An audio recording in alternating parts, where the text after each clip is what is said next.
جو لوگ یہ کہتے ہیں کہ یہ تو میلاد کو مانتے ہی نہیں اور یہ تو میلاد پر خوش نہیں ہوتے، یہ کیسے ممکن ہے؟ اس پر آپ بتائیے۔ حضرت انس رضی اللہ تعالیٰ عنہ کے بارے میں آتا ہے، نبی پاک صلی اللہ علیہ وسلم ان کے سامنے والے بال پکڑا کرتے تھے تو ان کی والدہ نے انہیں منع کہ یہ بال نہ کاٹیں، کیونکہ ان بالوں کو نبی پاک صلی اللہ علیہ وسلم نے کاٹا ہے، پکڑا ہے۔ اب خود سوچیں، جو صحابہ اس حد تک نبی سے محبت رکھتے تھے تو کیا وہ نبی پاک صلی اللہ علیہ وسلم کے پیدائش کے دن کو نہ مناتے؟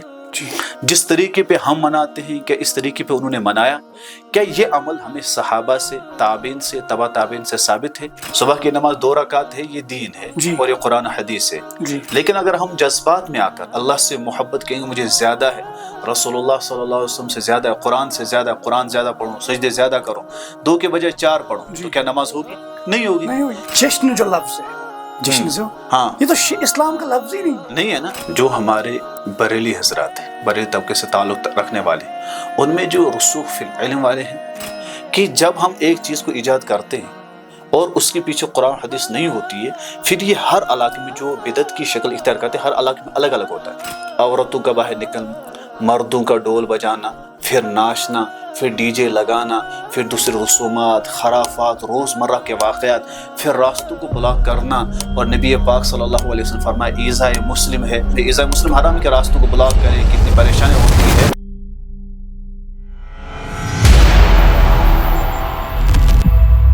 ماہ ربیع الاول میں منانے والا جو میلاد ہے اس کی شرعی حیثیت کیا ہے، منانے کا طریقہ کیا ہے، وہ ساری چیزیں آپ اپنے سامعین کو آپ بتا دیجیے۔ ناظرین یاد رکھیے کہ سب سے پہلے آپ نے جو پہلا سوال ہی پوچھا ہے یہ بہت زیادہ اہم ہے، اور اس کو بیان کرنا، چونکہ ہماری جو سامعین ہے، ہم چونکہ ان چیزوں کو سمجھنے کی کوشش نہیں کرتے تو ہمیں یہ سمجھنے کے لیے اور بیان کرنا دونوں دشوار ہوتا ہے۔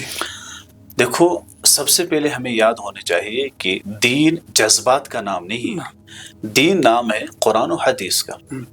اگر ہم دین کو نام دیں اور دین میں جو عمل کریں جذبات کی بنیاد پر، پھر دین کی جو حیت ہمارے سامنے ہے، وہ دین جو قرآن و حدیث کے ذریعے سے ہم تک پہنچا ہے، جس کے پیچھے قربانیاں ہیں، وہ ہم تک پہنچا ہے، وہ بالکل ختم ہو جائے گا، اس کی صحیح صورت ہمارے پاس نہیں رہے گی، کیونکہ دین جذبات کا نام نہیں ہے۔ میں آپ کو اس کی مثال دوں، مثلا ہم صبح کی نماز پڑھتے ہیں، صبح کی نماز 2 رکعت ہے، یہ دین ہے اور یہ قرآن حدیث ہے، اور یہی اسی پر ہمیں عمل کرنا ہے۔ لیکن اگر ہم جذبات میں آ کر اللہ سے محبت کہیں گے مجھے زیادہ ہے، رسول اللہ صلی اللہ علیہ وسلم سے زیادہ ہے، قرآن سے زیادہ ہے، قرآن زیادہ پڑھوں، سجدے زیادہ کروں، 2 کے بجائے 4 پڑھوں، تو کیا نماز ہوگی؟ نہیں ہوگی۔ کیوں؟ کیونکہ دین جذبات کا نام ہے، دین نام ہے شریعت کا، قرآن و حدیث کا جو ہم تک پہنچا ہے، شریعت کی مزاج کو سمجھنا۔ بالکل۔ اب آئیے، جو میلاد النبی اس ربیع الاول کو ہم مناتے ہیں صلی اللہ علیہ وسلم، اس کے بارے میں اگر ہم دیکھیں گے تو ایک ہے جذبہ اور ایک ہے قرآن و حدیث۔ اگر ہم دیکھیں گے نبی پاک صلی اللہ علیہ وسلم نے جو زندگی گزاری ہے تقریباً 63 سال کی، اور نبوت کے بعد 23 سال کی زندگی نبی پاک صلی اللہ علیہ وسلم کی رہی ہے۔ اس زندگی کو جن صحابہ نے دیکھا، جن کو نبی پاک صلی اللہ علیہ وسلم سے اتنی محبت تھی کہ اس کا ہم تصور نہیں کر سکتے۔ اگر ہم مثال دیں کہ نبی پاک صلی اللہ علیہ وسلم کی وہ سنتیں جو سنت عادہ تھی، یعنی عادت کے طور پر تھی، تو نبی پاک صلی اللہ علیہ وسلم کے جو صحابہ تھے وہ اس کو بھی اپناتے تھے۔ حضرت عبداللہ بن عمر رضی اللہ تعالیٰ کے بارے میں آتا ہے کہ وہ ایک جنگ کے سفر میں یا سفر سے واپس آ رہے تھے، تو وہ ایک جگہ انہوں نے اپنی سواری روک دی، اور اس کے بعد قضاء حاجت کے لیے بیٹھ گئے اور قضاء حاجت نہیں کیا۔ تو دوسرے جو غلام تھے انہوں نے کہا آپ بیٹھے اور قضاء حاجت نہیں کیا، بیٹھے کیوں؟ کہا ایک موقع پر نبی پاک صلی اللہ علیہ وسلم نے یہاں قضاء حاجت کی تھی، اسی چیز کو اور اسی چیز کو دہرانے کے لیے کہیں مجھ سے یہ عمل نہ چھوٹ جائے۔ یہ صحابہ کتنی محبت تھی۔ اب ذرا سوچیں، حضرت انس رضی اللہ تعالیٰ عنہ کے بارے میں آتا ہے، نبی پاک صلی اللہ علیہ وسلم ان کے سامنے والے بال پکڑا کرتے تھے تو ان کی والدہ نے انہیں منع کہ یہ بال نہ کاٹیں، کیونکہ ان بالوں کو نبی پاک صلی اللہ علیہ وسلم نے کاٹا ہے، پکڑا ہے۔ اب خود سوچیں، جو صحابہ اس حد تک نبی سے محبت رکھتے تھے تو کیا وہ نبی پاک صلی اللہ علیہ وسلم کے پیدائش کے دن کو نہ مناتے؟ جی جس طریقے پہ ہم مناتے ہیں کیا اس طریقے پہ انہوں نے منایا؟ کیا یہ عمل ہمیں صحابہ سے، تابعین سے، تبع تابعین سے ثابت ہے؟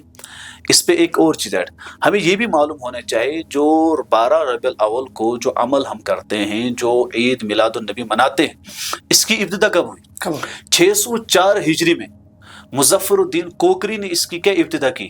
وہ ایک بادشاہ تھا، اس نے سوچا کس طرح، وہ ایک بے دین تھا، اس نے سوچا کس طرح لوگ میری طرف آئیں گے اور کس طرح لوگوں کو میں اپنے طرف کھینچوں۔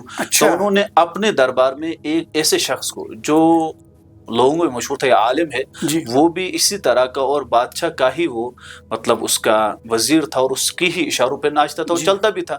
اس نے پھر اسے بادشاہ نے کام دیا کہ آپ اس عید میلاد النبی یعنی اس پر دلائل جمع کر کے لوگوں میں لائیں تاکہ ہم لوگوں میں ایک نئی چیز ایجاد کریں تاکہ لوگ ہماری طرف آئے۔ ابو الخطاب نام سے وہ مشہور تھا، عمر ابن حنیہ اس کا نام تھا، اب نام مشہور کیا ابو الخطاب۔ تو اسی نے پھر اس طرح کی وہ روایتیں جن کا اس کے ساتھ دور دور تک تعلق ہی نہیں ہے، بس ایسے گڑیوں لوگوں میں چلا دی اور تب سے اس چیز کی ابتدا ہو گئی۔ جو لوگ یہ کہتے ہیں کہ یہ تو میلاد کو مانتے نہیں اور یہ تو میلاد پر خوش نہیں ہوتے، یہ کیسے ممکن ہے؟ اس پر آپ بتائیے۔ دیکھو اس کو بولتا ہوں میں، عید میلاد النبی تینوں چیزیں الگ ہے، ایک ہے عید اور میلاد النبی، اور پھر اس کو منانا، اس پر خوش ہونا۔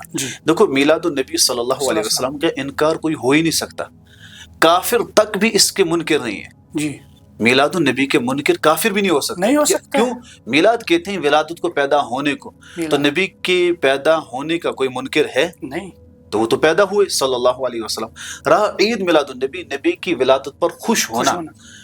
اگر ہم خوش ہو رہے ہیں، جو خوش نہ ہوگا ہم تو اس کو بے ایمان سمجھتے ہیں، شیطان سمجھتے ہیں، اس کو مسلمان ہی نہیں سمجھتے ہیں، ٹھیک ہے؟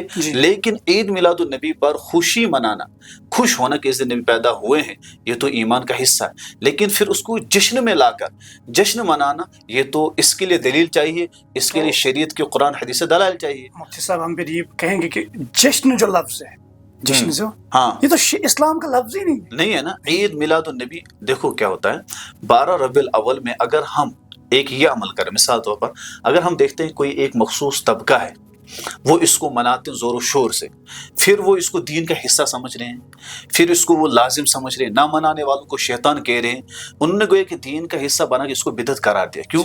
جو کہ ثابت نہیں ہے تو بدعت بن جائے گا۔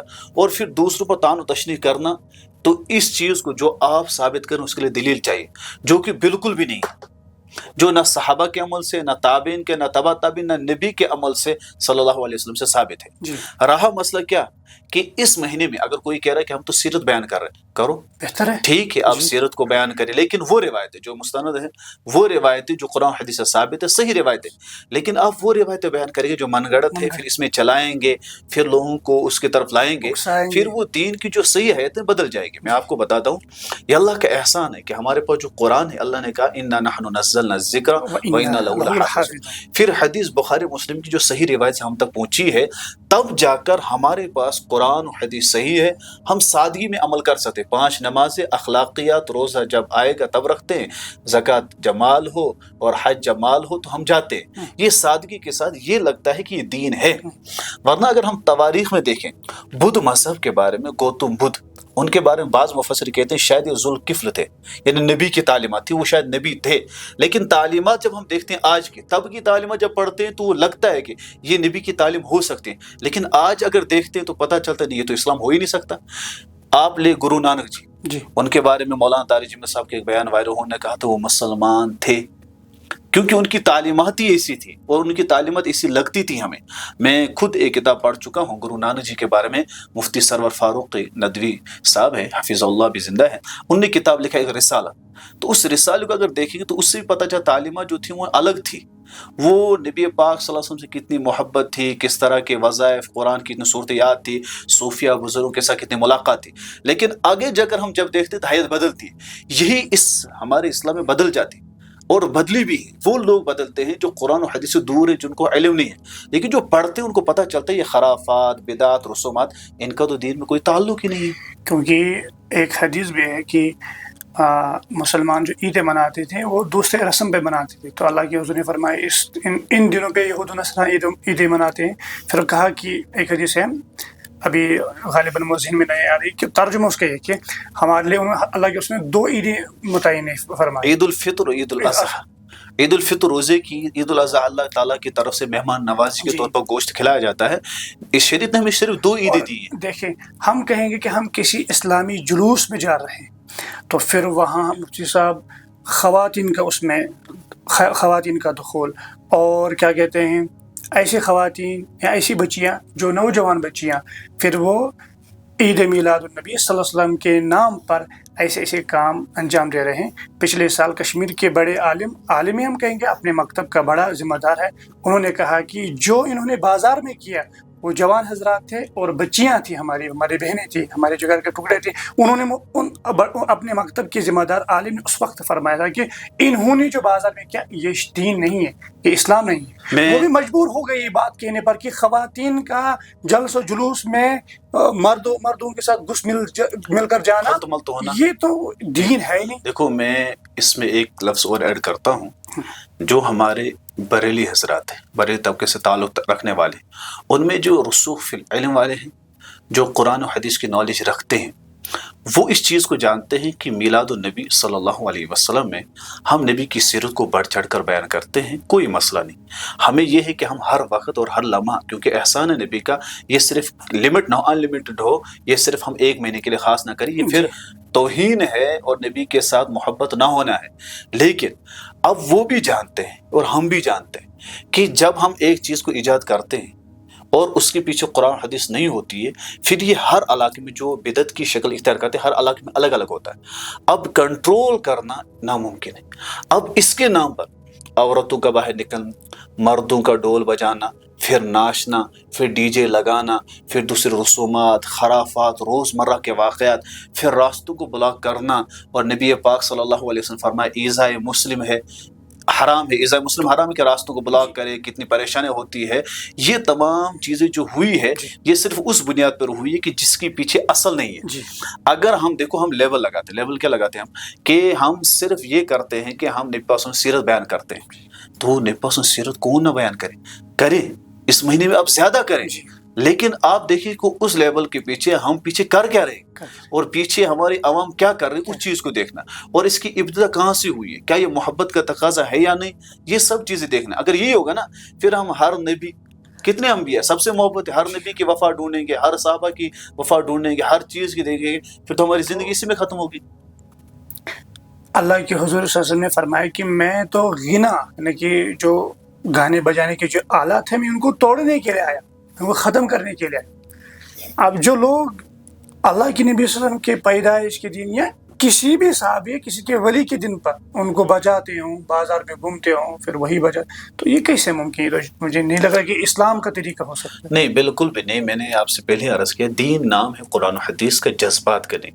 میں عوام الناس سے بھی گزارش کرتا ہوں کہ آپ جذبات میں آ کر اس چیز کو نہ سمجھیں۔ دیکھو، محبت اپنی جگہ، محبت میں آپ غلو نہ کریں۔ نبی نے فرمایا صلی اللہ علیہ وسلم نے، آپ میری محبت میں غلو کر دوسرے انبیاء کی توہین مت کرنا۔ اور نبی نے غلو کو ہی اس چیز کے لیے، جب غلو کرتے ہیں تو کہا کہ جن پچھلی امتوں نے غلو کیا اپنے انبیاء کے بارے میں، وہ تباہ ہوئی ہے۔